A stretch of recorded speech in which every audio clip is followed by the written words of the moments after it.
Hi guys, so this is your Bake Off challenge. We have 3 different challenges for you to really get stuck into. The first one is the signature challenge. We want you to bake some gorgeous butterfly buns. The second will be the technical, and we need you to make a set of macaroons. The third is the showstopper. So you need to bake a cake and decorate it in any way you like. So be creative, do it with your family, you can do it by yourself. Just get stuck in, and don't forget to document it all on #UniteBB. Have fun! Hi, I'm Rachel and welcome to the Bake Off Signature Challenge.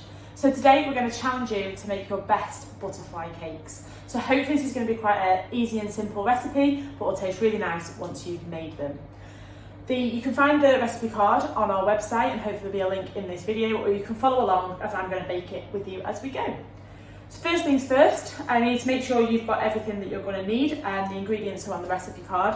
You can do this 2 ways. You can either weigh everything out into little bowls and make sure you've got everything all ready to go, or you can do what I'm going to do, and I'm going to weigh and measure as we go, so I'll talk you through how to do that. You're going to need to make sure that you've preheated your oven to 180 degrees, 160 if you've got a fan. Make sure you get a parent, carer or leader to help you with that if you need it, and just be really careful when you're near a hot oven. Next, as you can see, I've already lined my bun case tray with my bun cases. The recipe says 10, but I've done about 12, just being a little bit optimistic. But we'll see how much batter we can fit into those once it's all made. So, first of all, you're going to need to get 110 grams of butter. So make sure that your butter is softened, just to make it slightly easier, because if it's too hard, it's really, really difficult to mix. So I'm going to measure mine out now.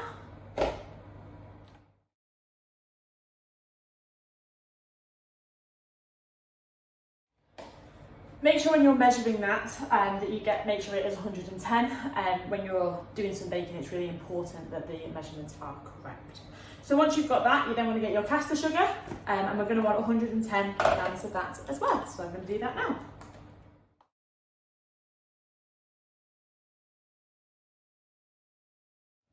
Excellent. Now what you want to do is you want to mix those together. So sometimes it's called creaming, so you want to cream them, which basically means that you mix everything, there's no lumps of butter, all the sugar's combined into it, and it's a nice creamy texture. So I'm going to do that now. This is really important that you have soft butter, because if you're trying to do this and your butter isn't soft, it's going to take a lot of arm power and probably take a lot longer than it needs to be. So I'm going to just mix it all now.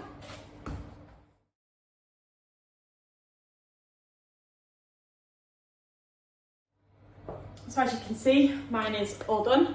It looks a little bit like this, so it's nice and thick and creamy, and there's no little bits of butter that are still in lumps, and all the sugar is combined into there. So next you're going to want to add your eggs, so it's 2 eggs for this. Some people do it differently. You can add it into a cup in case you're scared of getting any shell in there. I'm going to be a bit adventurous and just crack them straight in.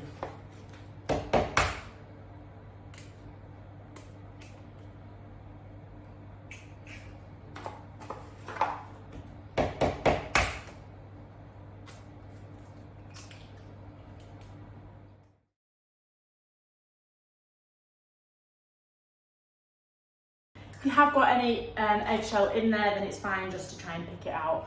Sometimes it happens, but I hope you haven't.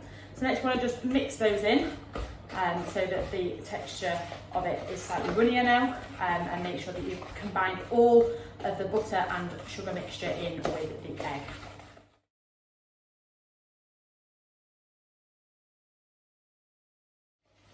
That's all mixed together, and then you're going to want to make sure that you now add your vanilla extract.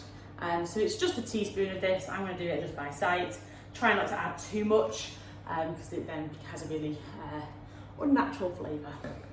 So once you've done that, mix it all in so that it's all combined together.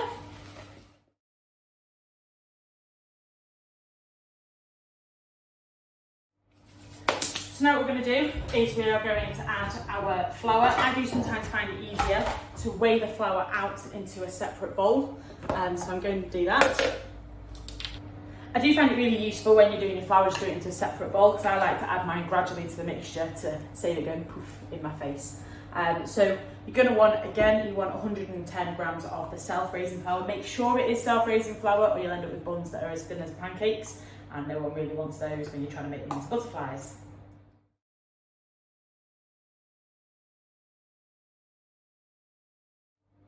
So that's 110 grams of the self-raising flour. You're also going to want to have your baking powder at this point. So it's only half a teaspoon of the baking powder. So again, just make sure you don't add too much of this.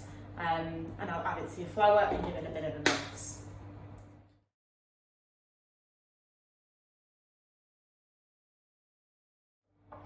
Okay, so now you've got your eggy, buttery mixture and your flour. You're going to want to add it gradually. You can add it all together if you're using an electric whisk. I'm going to use a wooden spoon because I can't find my electric whisk. So we're going to see how this goes. So add it gradually, because then just make sure that none of it sort of puffs out as you're doing it, because it can get very messy and it can go everywhere. So you're going to want to make sure you kind of fold it in. So figures of 8 as you're mixing is really helpful.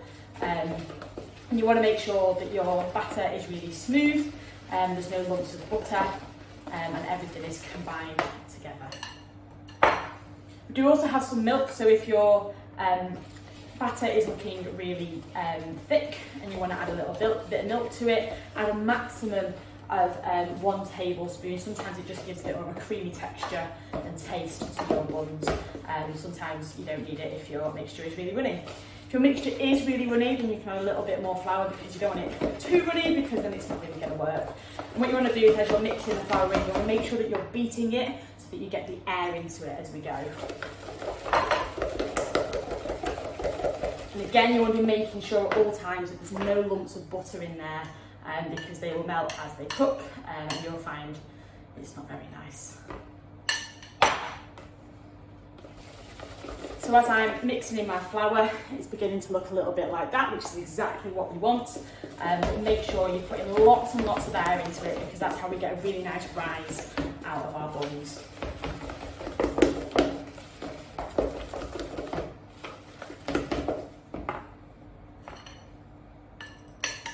So I'm going to add my milk in at this point, I just feel like it might need it. So make your judgment yourself, and if in doubt, usually add it in.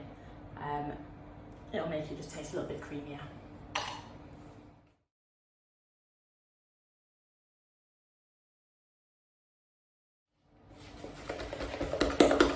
So once all your flour is combined in there, and so is your milk, just make sure you're giving it a really good mix and you're beating lots of air into it.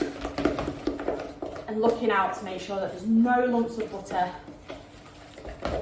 It's all nice and smooth. So mine's currently looking a little bit like this.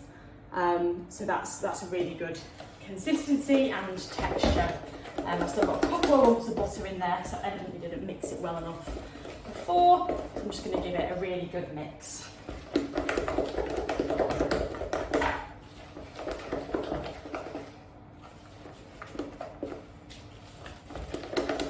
Okay, so my batter is now looking really smooth. I'm really happy sort of with that texture. So I think I'm ready to start putting it into the bun cases.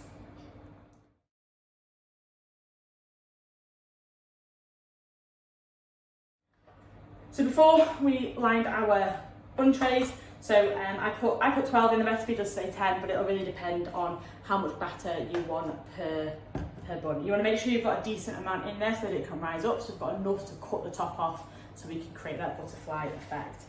Best way to do it is I tend to use a teaspoon. Do tend to use 2, so I'll get it like that. And just put a decent amount on one of them, and then put a teaspoonful into your bun case. And make sure that it's actually quite smooth on top, and it's nice and evenly placed out into your case, because otherwise sometimes it can rise a little bit higgledy-piggledy and be a bit more difficult for the butterfly cakes. So do that for all of your cases.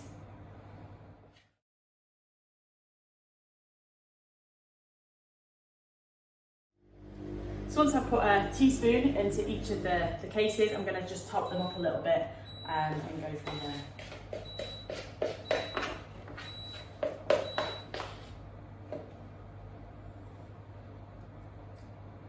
Make sure they're all pretty even, because otherwise you're going to get quite uneven cakes for the challenge. You want to make sure you've got them as identical as we can, and just be within a chance of winning.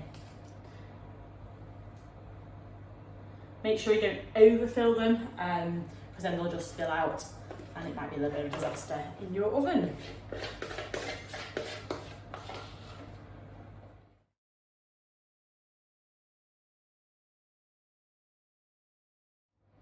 Okay, so that's my bun cases filled. I've done a couple of them a little bit too full. So these ones here are probably a bit too full, but the rest should be fine. Just make sure that it's all nice and flat, give it a bit of a shake, and then you want to put it into the oven and bake them for about 15 minutes. And you know they're baked when you put a skewer or something in them and it comes out clean. Or another little tip that I learned on Bake Off is that if you listen to your cakes, they shouldn't be making a noise and shouldn't be bubbling, and that's when you know that they're done. If you can still hear bubbling, they're not done. So I'm going to put mine in for 15 minutes and I'll see you then.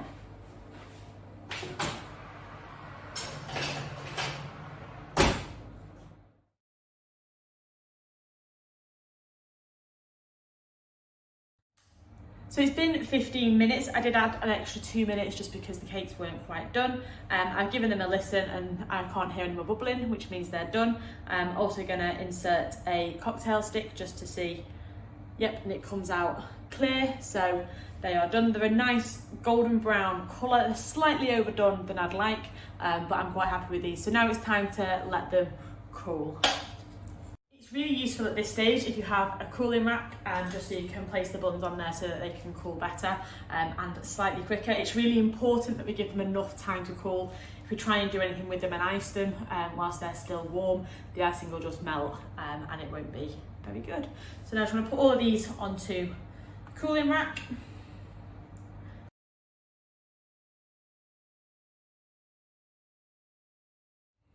So as you can see, they're relatively uniform. The two that I sort of said were a bit too big have gone over slightly, but I'm quite happy with how they are. So I'm going to leave those now probably about half an hour, just so they can completely cool. Make sure you turn your oven off and make sure you're really careful when you're touching the tray that they've been in, because that'll be really warm for a while now.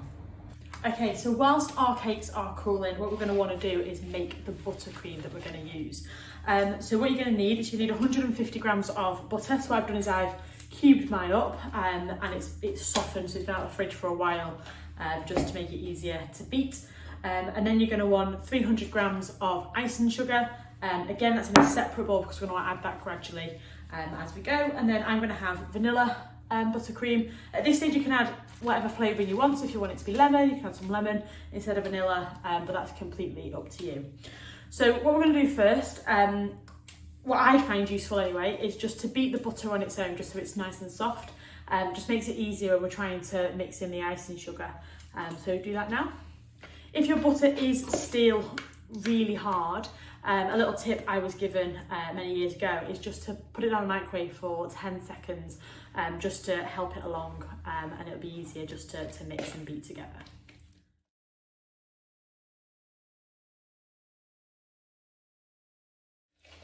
So my butter looks a little bit like this, so it's all sort of mixed together. It's a lot softer than it was, and hopefully be much easier to add the icing sugar in.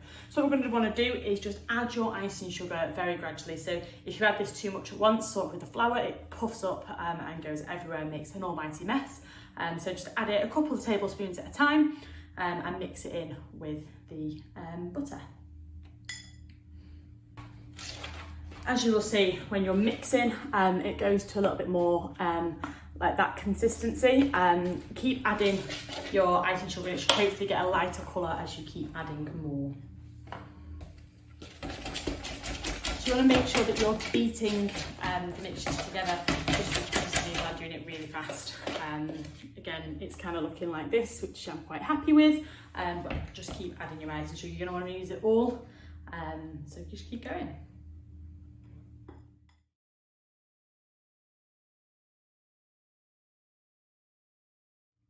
So what I'm going to do is I've added about half my icing sugar, and I'm going to add my vanilla in at this point, just to make sure that I don't forget about it.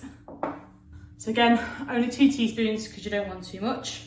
If your icing sugar and butter mixture is getting a little bit too thick and you want it a little bit thinner, then please do add some milk at the right stage just to loosen it up a little bit. If it's too runny and you're really not happy with it and don't think you'll be able to work with it, then just add some more icing sugar. So when you're mixing it together, you want to make sure that your icing sugar and butter are well combined, and you want it to be really smooth, so again, no lumps of butter, and as smooth as you can get it.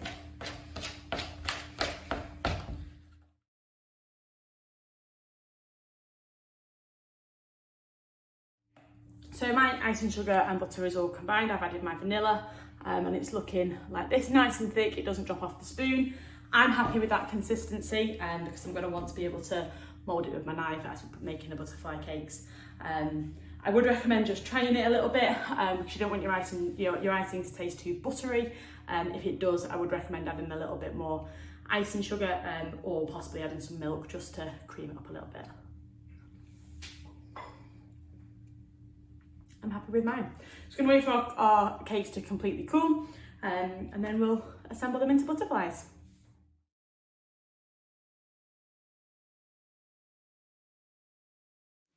Okay, so now your cakes are completely cool, so make sure that when you touch the bottom, they are nice and cool as well. We're going to make them into butterflies, so we're going to assemble them.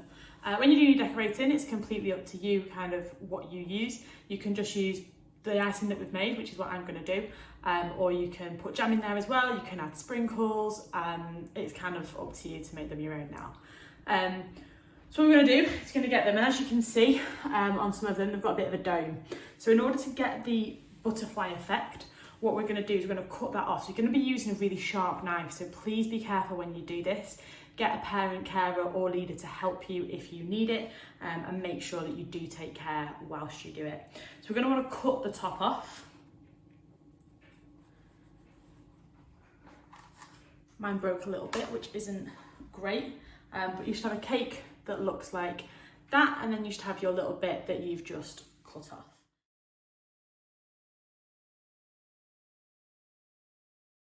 So what we'll do is you want to cut that in half if you can. So I've now got 2 halves of the bit that I just cut off and a cake that is completely flat. Get another knife that is not sharp, but again, still be careful with this. And you want to get some of the buttercream. You can put this in a piping bag if you prefer. Some people find that easier. I personally don't. I'm not a pro when it comes to piping bags. So you're going to want to just put your buttercream onto your cake and spread it out. If you're like me, it'll stick to the knife a little bit too much, which isn't what you want. And try and make sure you get most of it on there. I'm not going to win any prizes for decoration. I don't even think these would make the top 10 in the competition, but hey, we're trying.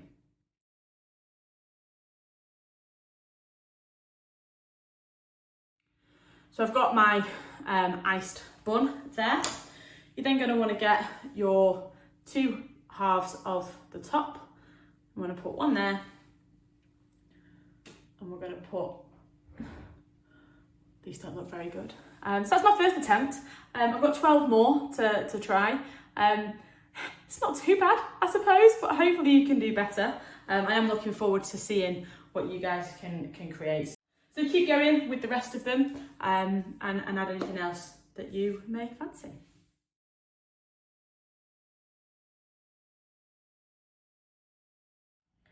So that's mine done. If you want to, you can put sprinkles on them, you can sprinkle them with icing, spray them with glitter, kind of whatever you fancy doing. So make sure that you take a picture of your finished articles and submit them to the Unite at boys-brigade.org.uk to submit them for judging. Then we'll have our panel of judges that will decide who the winner is. Mine aren't going to win anything, but I hope A, you've had fun doing it, and B, yours look better than mine. So the final test to do is the taste test. Can't even get them out of the packet.